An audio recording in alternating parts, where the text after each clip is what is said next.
안녕하세요. 김학길입니다. 자, 오늘은요, 지난 시간에 이제 수소 원자 모형에 대해서 정했는데, 수소 원자 모형에 이제 좀 연결되어져 있는 부분이라고 보시면 돼요. 여러분들, 수소 원자 모형은 이제 3차원 공간에 여러분들 수소 원자가 존재하잖아요. 그때 이제 전자의 운동에 대한 연결 기술에 해당되어 있습니다라고 볼 수 있는데, 자, 우리 지금부터는 여러분들 1차원 공간입니다. 그러니까 3차원 공간을 설명하려면 너무 복잡할 거니까 수학적으로 되게 있습니다. 근데 우리 1차원 공간이면 좀 더 단순하게 좀 설명할 수 있을 거잖아요. 그래서 3차원 공간의 입자, 전자의 운동을 기술하기는 너무 복잡하기 때문에 저걸 좀 1차원 공간으로 바꾸어서 우리가 기술합니다. 라고 보시면 좋을 것 같아요. 자, 그리고 슈레딩거 방정식이라고 지금 여러분들 제목이 나와져 있는데, 우리 양자역학에서 가장 기본 방정식이라고 얘기할 수 있습니다. 슈레딩거 방정식. 우리 뉴턴은 F는 ma라고 하는 연도, 이것도 방정식이에요. 수학적으로. 2차 미분 방정식이라고 얘기하고, 슈레딩거 방정식도 2차 미분 방정식으로 얘기할 수 있습니다. 자, 그러면 얘네들은 어떤 의미를 갖고 1차원 포텐셜, 그러니까 1차원 공간 안에 있는 자, 우리 포텐셜 에너지가 모양이 어떠냐에 따라서 우리 어떤 결과들이 나오게 되는지를 좀 정리해 보도록 할게요.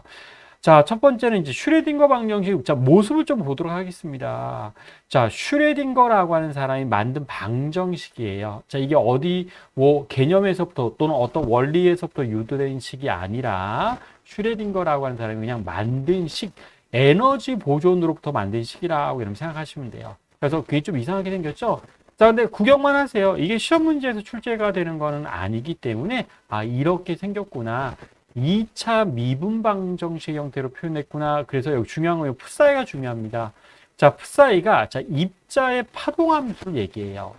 결국 우리 모든 파동함수는 입자의 파동함수를 지금 얘기하는데, 파동함수를 통해서 그 입자의 모든 물리량을 좀 우리가 알아낼 수가 있거든요. 근데 그거는 우리 시험 범위랑 관련 좀 없어서 우리가 많이 좀 다루지는 않을 거예요. 그렇지만 의미 정도까지는 좀 여러분들 알고 좀 가셔야 되는데, 우리 고전역학에서는 F는 ma라고 하는 게 가장 기본적인 여러분들 우리 물리 공식에 해당됐었습니다. 근데 이 가속도가 우리가 뭐에 해당됐었냐면 요게 dt의 제곱분의 d제곱 x라고 하는 이제 2차 미분 방정식으로 표현되는 여러분 식에 해당이 돼요. 그래서 우리 힘 분석에서요, 운동 방정식 만든 다음에 그 물체가 t초 후에 자, 물체의 위치와 속도를 알아내는 것, 이런 것들이 우리 고전역학에서의 F는 ma라고 하는 미분 방정식을 푼다라고 얘기할 수 있습니다. 근데 우리 양자역학에서는 슈레딩거 방정식을 풀어서요, 입자의 파동함수 풋사이라고 하는 걸 알아내는 것이 우리 양자역학에서 하는 일입니다 라고 보시면 돼요. 그래서 요거를 푸는 건데, 이건 여러분들 수학을 너무 많이 써야 되기 때문에 우리가 다루지 않아요. 우리 시험에서는 자, 요 내용은 다루지는 않습니다. 그래도 우리 어떻게 우리가 계산이 되는지까지는 좀 여러분 기억하시면 좀 좋을 것 같은데, 자, 내가 요만큼이에요. 자, 요만큼을 내가 K로 치환합니다. 자, 위에 있는 식입니다. 자, 위에 있는 식에서, 자, 여기에서부터 요만큼에 해당되는 식 있잖아요. 내가 얘를 K의 제곱으로 치환할 거예요. 자, 그럼 내가 미분 방정식, 자, 요렇게 우리 받게 됩니다. 그러면 우리 이과생 또는 공대생들, 우리 대학 들어와서 미분 방정식이 필수인 여러분들 학과들이 좀 있죠? 자, 공대라든가 또는 이과대 중에서도 뭔가 좀 수학을 해야 되는 과들은 미분 방정식을 반드시 풀어내는 과정을 좀 해줍니다. 그럼 자, 이렇게 됐을 때, 자, K는 자, 이렇게 정의한 거예요. 자, 이게 앵귤러 웨이브 넘버라고 해서 늘 각진 동수를 얘기합니다. K 제곱은. 그럼 이 미분 방정식을 풀면, 답이 이렇게 나와요. 자, 우리 A하고 B는 상수예요. 상수고, 익스포넨셜의 IKX. 또는 익스포넨셜의 마이너스 IKX인데, 우리 이것도 살짝 오일러 공식을 또 쓸 수도 있습니다. 근데 여러분 이렇게도 표현할 수 있고요. 또는 A 코사인 여러분들 우리 KX. 더 플러스 자 B 사인의 KX. 자, 이런 식으로도 표현해 줄 수 있어요. 그래서 자, 요 미분 방정식이 슈레딩거 방정식이죠. 그러면 반드시 자, 요러한 형태 또는 사인과 코사인으로 나타낼 수 있는 함수로 우리가 표현해 줄 수가 있습니다라는 거예요. 근데 자, 요거 푸는 것들은 참고만 해 주시고, 중요한 거는 고전역학에서는 F는 MA를 푸는 거라고 한다면 양자역학에서는 슈레딩거 방정식을 풀어서 입자의 파동함수를 알아내는 것입니다. 라고 하는 것들로 여러분 좀 생각을 해주시면 좋을 것 같습니다. 이거 푸는 거 안 나와요? 중요한 거는 의미를 파악하는 것들이 중요하게, 요거 외우실 필요 없습니다. 시험 문제에서 절대로 나오지 않는 거기 때문에 참고만 해주시면 돼요. 자, 그럼 이걸 우리 1차원 우물에 좀 적용한다라고 여러분 보시면 좋을 것 같아요. 자, 0과 L이라고 하는 곳에 여러분들 우리 무한 우물이에요. 자, 무한 우물 속에 갇힌 입자의 운동이라고 지금 되어져 있습니다. 자, 그래서 Y축은 포텐셜 에너지랑 되고, 자, 우리 X축은 거리인데 0과 L 사이에서만 지금 입자가 존재할 수 있습니다. 0 왼쪽이나 L 오른쪽에서는 포텐셜 에너지가 무한되어서 여기에서는 입자가 존재하지 않습니다. 라고 가정을 할 거예요. 그러면 우리 어떤 것들이 간단하게 여러분 모셔야 되냐면, 여러분 이 입자의 운동도 슈레딩거 우리 수도 원자도 마찬가지였었지만 여기에서는 정상파라고 하는 여러분들 내용하고요. 그 다음에 무엇까지도 같이 표현해 주셔야 되냐면 우리 물질파라고 하는 두 가지를 같이 가져야 됩니다. 그래서 자, 요 안에 입자가 있는데 입자가 그냥 가만히 있으면 안 돼요. 움직이고 있습니다. 움직이고 있는데, 자, 첫 번째 문제는 정상파의 모습으로 움직이고 있다는 뜻이에요. 그래서 자, N1이라고 하는 첫 번째 양자 상태라고 합니다. 그랬을 때는 0과 L이 마디가 돼요. 0과 L이 마디가 되면서 자, 이렇게 파란색 모양으로 표시된 게 첫 번째 양자 상태에서의 자, 우리 모습이라고 보시면 돼요. 또 N이 1이면 이걸 다르게도 뭐라고 표현할 거냐면 얘는 우리가 바닥 상태입니다. 라고 얘기할 겁니다. 바닥 상태입니다. 라고 얘기할 거고. 자, 그럼 두 번째 양자 상태는 자, 검정색으로 표현되어져 있습니다. 자, 요렇게 표현되어져 있는 요 지금 연결 정상파 있죠? 이 모양으로 입자가 운동할 때 이걸 우리는 여기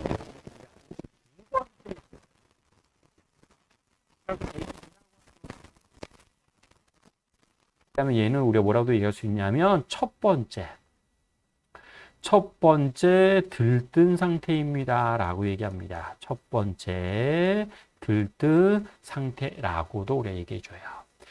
또 우리 세 번째 양자 상태도 존재하죠. 자, 그건 N이 3이라고 해서 우리 어떤 거는 굉장히 비슷하냐면 우리 현에서의 정상파와 굉장히 비슷한 모양을 갖고 있습니다. 왜냐하면 0과 L에서 우리 파동함수가 0이어야 돼요. 즉 마디로 결정되어야 되기 때문에 현에서의 정상파와 동일하게 자, 이런 그림들로 얘기를 해줄 수 있습니다. 그러면 이때 자, 이제 좀 일반화 시키는 거예요. 자, 첫 번째 양자 상태에서는 L이라고 하는 공간 안에 지금 반파장만 들어가 있죠. 그래서 2분의 람다. 또 우리 두 번째 양자 상태에서는 이것도 엄밀히 얘기하면 우리 파장의 연별 우리 람다 1이라고 할 거예요. 람다 1. 두 번째 양자 상태에서는 연별 우리 L이라고 하는 공간 안에 파장이 지금 한 개가 딱 들어가 있습니다. 그래서 L은 람다. 이거 우리 정확히 얘기하면 람다 2라고 여러분들 얘기하셔야 돼요. 자, 세 번째 양자 상태에서는 여러분들 L이라고 하는 공간 안에 지금 자, 우리 반파장이 3개 들어가 있네요. 빨간색 모습을 보셔요. 빨간색 이렇게 모습을 보니까 우리 반파장이 3개 들어가서 2분의 3람다. 자, 얘도 우리는 자, 이렇게 해서 N3라고 얘기할 수 있습니다. 그러면 우리 L이라고 하는 공간에 자, 이걸 일반화시키면 2분의 N 람다, 여기도 n을 자, 이렇게 초기해 줄 수 있고, 그러면 람다는 우리가 얼마입니다? 자, n분의 2l이라고 하는 자, 이러한 값으로 내가 일반화 시켜서 표현해 줄 수 있습니다. 무한 우물 속에 갇혀 있는 입자의 물질파 파장의 일반식을 자, 이렇게 표현해 줄 수가 있다는 뜻이에요. 그러면 우리 람다를 다시 표현해 주면 자, 요거 우리 람다 n이라고 했어요. 그럼 얘는 n분의 2l이라고 표현했는데 우리 물질파 파장이 우리 공식이 좀 있었잖아요. 자, 물질파 파장 공식이 p분의 h도 있었고요. 또 루트 2m 2분의 h라고 하는 자, 이런 식도 있었습니다. 자, 그럼 이걸 좀 정리해 주시면 P라고 하는 운동량은 자, 이것도 다 좀 인덱스를 좀 붙여볼까요? 이것도 PN이라고 얘기할 수 있고 얘도 EN이라고 자, 이렇게 얘기할 수 있습니다. 자, 그래서 자, 무한 우물 속에 갇혀 있는 L이라고 하는 공간에 갇혀 있는 입자의 양자화된 운동량은 2L분의 NH. 또 L이라고 하는 공간에 갇혀 있는 입자에 우리 어떤 연들 양자화된 에너지 이 N이라고 하면 8ml의 제곱분의 자, 요거 제곱한 거예요. 어디하고 요식하고 요식을 제곱해서 정리한 거라 보시면 됩니다. 그래서 8ml의 제곱분의 n제곱의 h제곱이라고 하는 자, 요거 너무 중요해요. 요거는 늘 필수적으로 좀 기억하셔야 될 내용들이 해당됩니다. 자, 이 값을 우리는 뭐라고 하냐면 얘를 우리가 고유 에너지라고 해요. 입자가 가지고 있는 고유 에너지 또는 이걸 우리가 또 다른 말로 뭐라고 하냐면 고유 값이라고 합니다. 고유값, 고유 에너지라고 하는 자 말로 표현해요. 그래서 이러한 우물 속에서 입자가 가질 수 있는 에너지는 이렇게 해서 여러분들 띄엄띄엄 연속적인 값이 아니라 이렇게 띄엄띄엄 존재한다라고 하는 거를 우리는 양자화되어져 있다라고 하죠. 자, 그래서 고유 에너지는 양자화되어져 있습니다라고 우리가 얘기를 해줍니다. 자, 그래서 이것도 굉장히 중요해요. 무한 우물 속에 갇힌 입자의 양자화된 에너지 또는 여러분들 머릿속으로 이건 좀 기억하셔야 돼요. 에너지는 우리 무한 우물은 양자수의 제곱에 비례합니다 라고 하는 자 이런 형태로도 기억해 주시는 게 되게 여러분들 도움이 많이 되십니다. 또 우리 하나 좀 얘기할 수 있는 건 파동함수 우리 좀 표현할 텐데 근데 파동함수 표현할 수 있는 방법이 우리 A 사인의 KX 아까 코사인도 있었지만 자 우리 여기 0에서부터 출발해서 L까지라고 하면 이건 사인 함수로 좀 얘기를 해줄 수 있을 거잖아요. 0을 중심으로 하면 사인 함수로 표현할 수 있습니다. 그래서 A 연들 사인 KX라고 얘기할 수 있는데 요 K가 우리가 뭐였어요? 우리 각진동수라고 했습니다. 그럼 각진동수는 뭐의 정의였었냐면 람다분의 2파이의 정의였어요. 자, 여기 람다도 람다 n을 얘기합니다. 근데 람다 n이 우리가 뭐였어요? n분의 2l이라고 얘기할 수 있었죠? 자, 그래서 자, 이거 집어넣어서 대입을 해주시면 우리 무한 우물 속에 존재하는 여러분들 입자의 우리 파동함수 자, 요 값을 우리가 얘기를 해줄 수 있는데 자, 요걸 뭐 시험 문제는 안 나올 거예요. 그래서 이거는 우리가 입자에 우리가 파동함수에 해당됩니다. 고유한 파동함수입니다. 라고 얘기해 줘요. 자, 그래서 규격화된 파동함수라고 자, 요렇게 우리가 표현하는데 입자의 파동함수를 자, 요렇게 우리가 얘기할 수 있습니다. 자, 그래서 여기서 지금 그림 있잖아요. 파란색 첫 번째 양자 상태, 검은색이 두 번째 양자 상태, 빨간색이 세 번째 양자 상태였었는데 이거를 수학적으로 표현해 준 식에 해당됩니다. 라고 우리가 얘기할 수 있습니다. 자, 그래서 파동함수에 대한 기본적인 연들 특징들 하나 잘 기억해 주시고 이런 사인 함수 형태로 표현될 수 있구나 라고 하는 특징들로 얘기할 수 있습니다. 또 여기서 굉장히 좀 중요한 것이 하나 있는데 자, 요거 하나 좀 얘기하고 넘어가야 될 텐데 우리 규격화라고 하는 게 있어요. 자, 규격화라고 해서 우리 무슨 의미를 가지고 있냐면 규격화는요. 우리 노멀라이제이션이라고 해서 늘 우리 파동함수의 중요한 성질을 얘기하는 건데 자, 입자가 지금 어디하고 어디에서만 존재한다라고 했었냐면 지금 0하고 L 사이에서만 존재합니다라고 해줄 수 있었습니다. 그러면 이 입자가 발견될 확률은 무조건 여러분들 자, 우리가 어떻게 얘기할 거냐면 0에서부터 L까지예요. 0에서부터 L까지 파동함수를 제곱합니다. 파동함수 제곱하는 자, 요렇게 표현해 줄 수 있어요. 파동함수를 제곱해서 여러분들 적분을 해주면 얘를 우리가 뭐라고 하냐면 이걸 확률 밀도 함수라고 해요. 확률 밀도 함수라고 합니다. 그러면 확률 밀도 함수 0에서부터 L까지 입자가 발견될 확률은 얼마겠습니까? 라고 하면 그거는 무조건 늘 1이라고 이런 얘기해 주시면 돼요. 그렇죠? 왜냐하면 0과 L 바깥에서는 입자가 존재할 수 없잖아요. 자, 그래서 이거는 우리가 규격화라고 하는 이런 의미로 아주 많이 쓰이는 개념 중에 하나에 해당됩니다. 자, 그럼 이거 제곱해서 계산해 줄 수도 있거든요. 근데 요거 이건 우리 반각 공식 제곱 사인 제곱이라고 하는 함수를 계산해야 되기 때문에 또 우리 시험에는 또 맞진 않습니다. 우린 결과만 얘기할 거예요. 자, 이거 집어넣어서 지금 뭘 얘기할 거냐면 자, 인테그랄 자, a의 제곱에 사인의 제곱에 L분의 N파이 X를 여러분들 dx로 적분해 주시면 얘는 반드시 1이 나오게 되는데 이거 계산하면 여러분들 A가 얼마가 나오냐면 루트 L분의 2라고 하는 값이 나오게 돼요. 자, 요거 수학 삼각함수 공식 좀 이용해야 되기 때문에 자, 정 궁금하시면 일반 물리학 책에 나와져 있습니다. 참고하시면 돼요. 그래서 올바르게 여러분들 우리가 표현해주면 파동함수를 올바르게 표현해주면 풋사이 L 이렇게 x라고 합니다. x라고 자 이렇게 표현하고 여기 쓰는 게 루트 L분의 2에다가 사인의 L분의 n파이 x라고 하는 자 요게 우리 원래는 우리 규격화된 파동함수입니다 라고 얘기해줘요. 그러니까 상수 a까지도 뭐 한 거냐면 우리가 우리 규격화 시켜서 지금 나타냈습니다 라고 얘기해 줄 수가 있다는 뜻입니다. 자, 그래서 우리 무한 우물 속에 갇힌 입자의 규격화된 에너지는 꼭 기억하셔야 되고요. 그 다음에 우리 파동함수는 자 이렇게 표현되는구나 라고 하는 의미를 좀 기억하시면 됩니다. 그랬을 때, 자, 좀 전에 얘기했었지만 파동함수를 풋사이라고 표현했잖아요. 그럼 그것의 제곱을 우리는 확률 밀도 함수라고 표현합니다. 그래서 확률 밀도, 자, 이거 제곱한 거예요. 자, 위에는 풋사이고 밑에는 풋사이의 제곱에 해당됩니다. 확률 밀도 함수예요. 자, 그럼 자, 위에 있는 거 제곱하면 자, 이렇게 나오게 되고 자, 여기 있는 거 제곱하면 자, 요런 모양으로 나오게 되고 자, 이거 제곱하면 세 번째 양자 상태를 제곱하면 자, 요런 식으로 나오게 돼요. 자, 그랬을 때 아이고. 자, 밑에 있는 자, 요걸 잘 의미를 잘 보시면 돼요.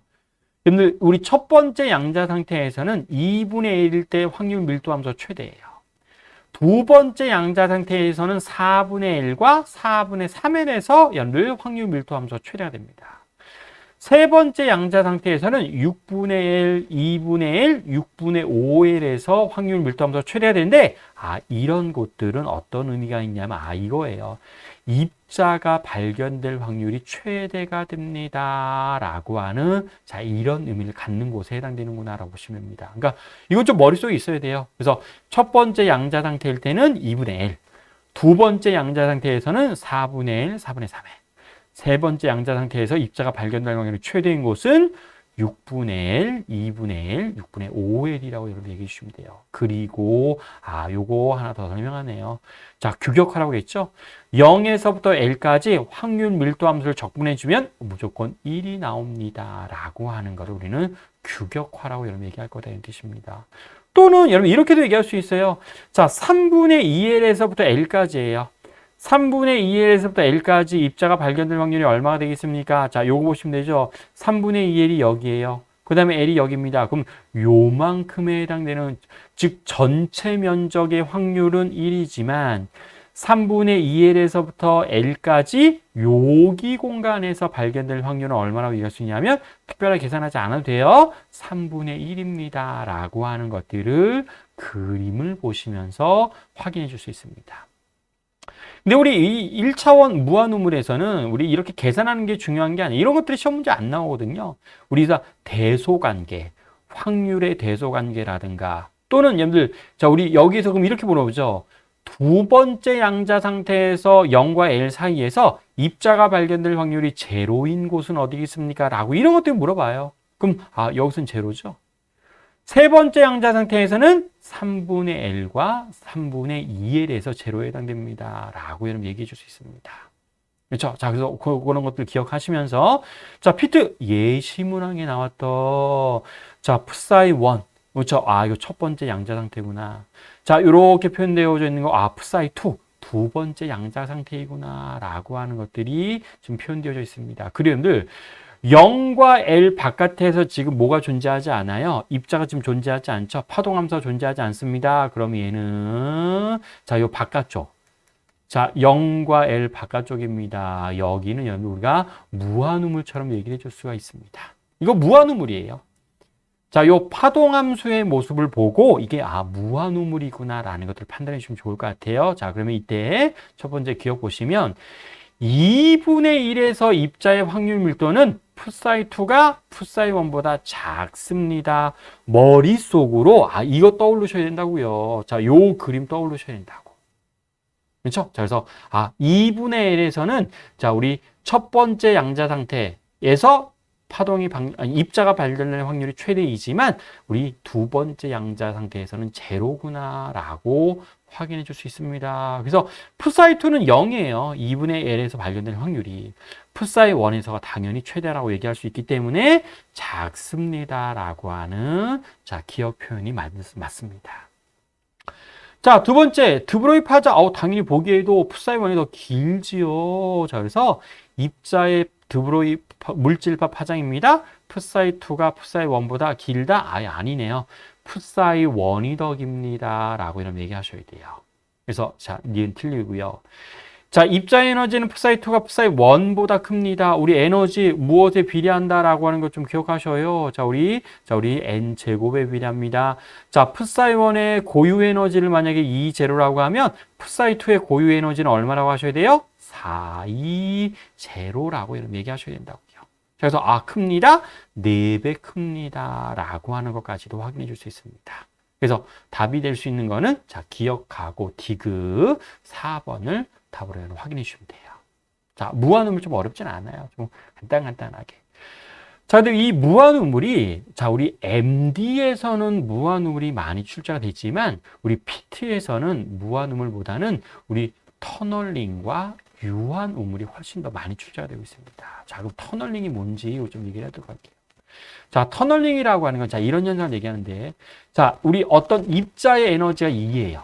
입자 에너지. 근데 이거 언덕처럼 생각하시면 됩니다. 어떤 공간에 언덕이 있는데, U만큼에 해당되는 에너지를 가지고 있는 게 언덕처럼 얘기할 수 있습니다.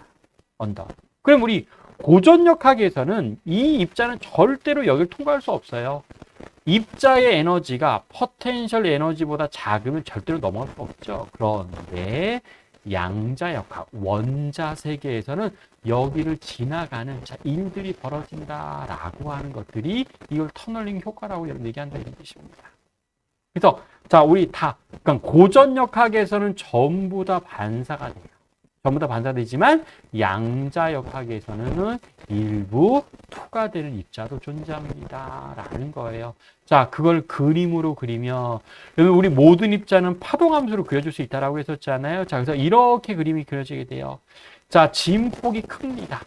진폭이 크다가 터널링이 일어나면, 자, 첫 번째 보셔야 될 거. 자, 진폭이 터널링이 일어나기 전엔 작았는데 터널링이 일어나고 난 다음에는 진폭이 작아지게 돼요. 또 우리 터널링이 일어나기 전에 우리 파장이 있을 거잖아요. 그럼 여기에서부터 내가 어디까지 파장? 자, 여기까지를 내가 람다 제로라고 합니다. 그러면 여기도 마찬가지예요. 자, 여기도 절대로 뭐는 바뀌지 않냐? 파장이 절대로 바뀌지 않냐? 여기에서도 람다 제로로 반드시 동일합니다. 왜냐하면 요거 보세요. 왼쪽에 서 있을 때 우리 입자에 뭐가 있을 거냐면 파장이 있을 거잖아요. 자, 에너지가 있습니다. 얘를 E라고 할게요. 그럼 오른쪽 터널링이 일어나는 입자의 에너지도 얘도 이러면 E입니다. 그러면 자, 첫 번째 우리 물질파 파장은 우리 에너지로 표현해 줄 수 있는 식이 있었습니다. 자, EM 2분의 H라고 하는 이런 식이 있었어요. 근데 터널링이 일어나기 전의 에너지와 터널링이 일어난 이후의 에너지가 동일하다면 당연히 에너지가 동일하면 모두 동일할 거예요. 물질파 파장도 이러면 동일해야 되죠. 동일한 값을 가져야 됩니다. 그래서 터널링이 일어나기 전에 파장과 일어난 이후의 파장은 무조건 같습니다. 또 두 번째 특징이 있어요. 우리 진폭이 좀 감소됐어요. 터널링이 일어난 다음에 진폭이 감소가 됐습니다. 그 이유를 좀 보실 수 있는데, 근데 우리 진폭이라고 하는 거는 우리 풋사이에서 우리 파동함수가 우리 어떻게 표현해 줄 수 있었죠? A 사인에 우리 KX라고 이렇게 표현해 주셨습니다. 근데 우리 파동함수의 제곱이 우리가 뭐였어요? 얘가 우리가 확률 밀도라고 했습니다. 확률 밀도 함수에 해당돼요. 확률 밀도 함수에 해당됩니다. 근데 확률 밀도 함수는 여러분 제곱한 거니까 당연히 무엇에 비례할 거예요? A의 제곱에 비례합니다. 즉 여기 앞에 있는 개수에 비례한다 이런 뜻이에요. 그러면 진폭이 작아졌다라는 얘기는 A가 지금 감소했다라는 얘기고, A가 감소했다라는 얘기는 확률 밀도 함수도 감소했습니다. 이런 의미를 가지고 있어요. 그렇죠? 그래서 진폭이 감소했습니다라는 얘기는 확률 밀도 함수가 감소했습니다 라고 하는 의미로 얘기해 줄 수 있습니다. 그 이유를 얘기하자면, 자, 이 그림 보세요. 만약에 여기서 입자가 있는데 만약 100개의 입자가 입사했습니다. 100개가 이렇게 있어요. 그러면 100개 입자가 절대로 다 여러분 우리 터널링이 일어나지 않아요. 일부의 입자면 대부분 다 이런 반사가 됩니다. 이렇게 해서 만약에 반사된 입자가 여러분 95개만큼 반사됐다라고 할 거예요. 그럼 몇 개가 우리는 터널링이 일어났습니다. 라고 얘기할 수 있어요. 5개만큼의 터널링이 일어났습니다. 라고 얘기할 수 있겠죠. 그렇죠? 이때 우리 이걸 투과계수라고 해요. 그러니까 반사계수를 먼저 할게요. 반사계수를 우리가 R이라고 해서 100개 중에 95개니까 얘는 반사계수가 0.95라고 합니다. 그럼 이때 우리 투과계수라고 하는 물리량이 있습니다. 투과계수라고 해서 T라고 풀려주는데 100개 중에서 5개가 터널링이 일어나면 얘는 투과계수가 0.05라고 할 거예요. 그래서 반드시 여러분들 T하고 투과계수하고 반드시 1을 만족해야 돼요. 당연하죠. 100개 입자 사라지면 안 될 거니까 자, 이렇게 우리가 식을 만족하게 됩니다. 그러면 여러분들 100개가 있었을 때의 입자가 발견될 확률과 5개가 있었을 때 입자가 발견될 확률은 당연히 100개가 있었을 때 입자가 발견될 확률이 크겠죠. 그래서 터널링이 일어나기 전에 진폭을 크게 그린 거고 터널링이 일어나고 난 다음에 진폭을 더 이렇게 작게 그리는 연을 경우로 내가 얘기해 줄 수가 있다는 뜻입니다. 그래서 진폭은 변하지 않고 진폭은 감소하지만 파장은 변하지 않습니다. 라고 하는 자, 중요한 특징들로도 꼭 알고 주시면 좋을 것 같습니다. 그럼 이 터널링 효과가 어디에 적용되냐면 자, 우리 유한사가 자, 무한이 아니에요. 유한 우물에 우리가 적용된다라고 보시면 됩니다. 그래서 자, 우리 0과 1 바깥쪽이 무한대가 아닙니다. 유제로라고 하는 유한 포텐셜 우물이라고 얘기할 거예요. 그러면 이게 만약에 무한 우물이었으면 0과 L에서 반드시 여러분들 우리 마디가 되는 정상파로 파동함수가 자, 이렇게 우리가 표현될 수가 있었습니다. 근데 유한 우물이기 때문에 0과 L 바깥에서도 파동함수가 좀 존재하게 돼요. 자, 나 그림 좀 그려보면 자, 유한 우물이에요. 자, 0과 L 바깥쪽에서도 이렇게 해서 0과 L 바깥쪽에서도 파동함수가 존재합니다. 그렇죠? 두 번째 양자 상태에서도 0과 L 바깥에서 존재하고요. 세 번째 양자 상태에서도 0과 L 바깥에서 존재하게 돼요. 무한 우물은 0과 1 바깥에서 입자가 존재할 수 없었지만 유한 우물은 터널링 효과 때문에 이렇게 존재할 수가 있다 이런 뜻입니다. 그렇죠? 그럼 그걸 제곱하면 그럼 우리 확률 밀도 함수는 첫 번째 양자 상태, 두 번째 양자 상태, 세 번째 양자 상태로 얘기해 줄 수가 있다는 뜻입니다. 자, 그럼 이거는 자, 0부터 L까지 확률 밀도 함수 적분해 주면 이건 1이 절대로 나오지 않습니다. 왜냐하면 0과 1 바깥에서도 입자가 존재할 수 있으니까. 우리 이런 터널링에 관련된 문제는 절대로 계산 문제 나온 적 없어요. 한 번도. 자, 요 개념에 대한 내용들을 잘 좀 여러분들 알고 있으시면 그 내용들이 그대로 출제가 되고 있습니다. 자, 기출문제도 보도록 할게요. 자, 유언 포텐셜 에너지고요. 그 다음에 그 마이너스 L에서부터 L까지. 자, 공간은 문제 설정을 해줍니다. 0과 L이냐, 마이너스 L이냐, 플러스 L이냐, 이건 설정해 주시고요. 여러분들 오른쪽에 파동함수의 그림이 자, 이렇게 나와져 있어요. 그럼 여러분들 이거는 우리 몇 번째 양자 상태에 해당되는구나. 자, 지금 여러분들 두 번째 양자 상태에 지금 파동함수를 지금 표현한 거구나. 라고 여러분 얘기해 줄 수 있을 겁니다. 두 번째에서 머리 쪽으로 잘 좀 생각하시면 됩니다. 좀 전에 그렸었던 어떤 거 기억하시면 돼요. 자, 여기에 해당되는 거. 요거는 반대로 해도 상관이 없지요. 우리 어차피 정상파이기 때문에 표현할 수 있습니다. 자, 이에 대한 설명으로 옳은 것을 골라보세요. 라고 했어요. 그렇죠? 자, 이렇게 표현되어져 있고. 자, 첫 번째 이렇게 보시면, 자, psi A의 고유 에너지는 U0보다 작습니다. 그렇죠? 여러분들, U0보다 입자 에너지가 작을 때, 우리가 뭐가 일어났어요? 우리 터널링이 일어났었죠? 그래서 당연히 여러분들, 기억은 맞는데요. 우리 고유 에너지는 입자의 에너지를 우리가 고유 에너지라고 얘기해 줄 수 있었습니다. 그렇죠? 자, 그래서 그림을 다시 표현해 주면, 우리 이렇게 있어요. 입자의 에너지가 뭐보다 작을 때 U0보다 작을 때 터널링이 일어났었습니다.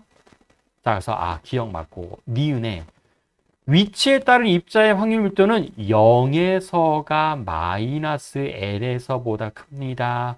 자, 우리 0에서는 입자가 발견될 확률이 0이었었습니다. 근데 마이너스 L이나 플러스 L에서 우리 입자가 존재할 수 있었습니다. 우리 어떤 것도 그림 좀 생각하셔야 돼요.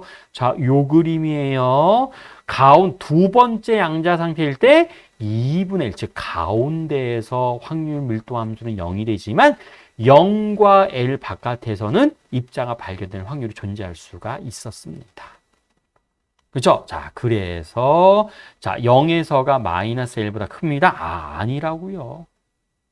그렇죠? 자, 그래서 니은은 여러분들 우리가 틀렸고 디귿에 그렇죠? 플러스 마이너스 L 바깥에서는 입자가 발견될 수 있습니다. 없지 않아요. 자, 그래서 기억만 답으로 여러분들 확인해 주시면 될 내용들에 해당이 되겠습니다. 그리고요. 또 하나 좀 얘기해 줄게요. 우리 어떤 것들 좀 얘기할 거냐면 우리 터널링 현상에 대해서 얘기해 줄 수 있었잖아요. 그럼 자, 이것도 제가 얘기해 볼게요. 자, 하나 좀 정리할 것들이 좀 있습니다. 자, 기억하셔야 될 거. 자, 터널링입니다. 터널링 효과가 잘 일어날 수 있는 조건이 있습니다. 자, 세 가지가 있어요. 첫 번째는 뭐가 있냐면, 그냥 상식적으로 생각해도 상관이 없어요. 그럼 이게 지금 이렇게 지금 뚫고 지나가는 것처럼 얘기했었는데, 실제로 뚫고 지나가지는 않아요. 여기에 따른 뿅 나타난다라고 볼 수가 있는데요. 자, 우리 뚫고 지나간다라고 생각하면, 여러분, 요 두께 있죠? 자, 요거를 우리가 A, B 사이에 두께가 있을 거잖아. 자, 요 거리를 내가 L이라고 한번 해보도록 합시다. 포텐셜 장벽의 두께를 L이라고 한번 해볼게요. 그러면 우리 포텐셜 에너지 장벽의 두께가 어떨수록 잘 뚫고 지나갈 거예요? 작을수록 잘 뚫고 지나가겠죠? 자, 그래서 포텐셜 에너지 장벽이 얇을수록. 두 번째는 입자의 고유 에너지는 어떨수록 클수록 터널링이 잘 일어납니다.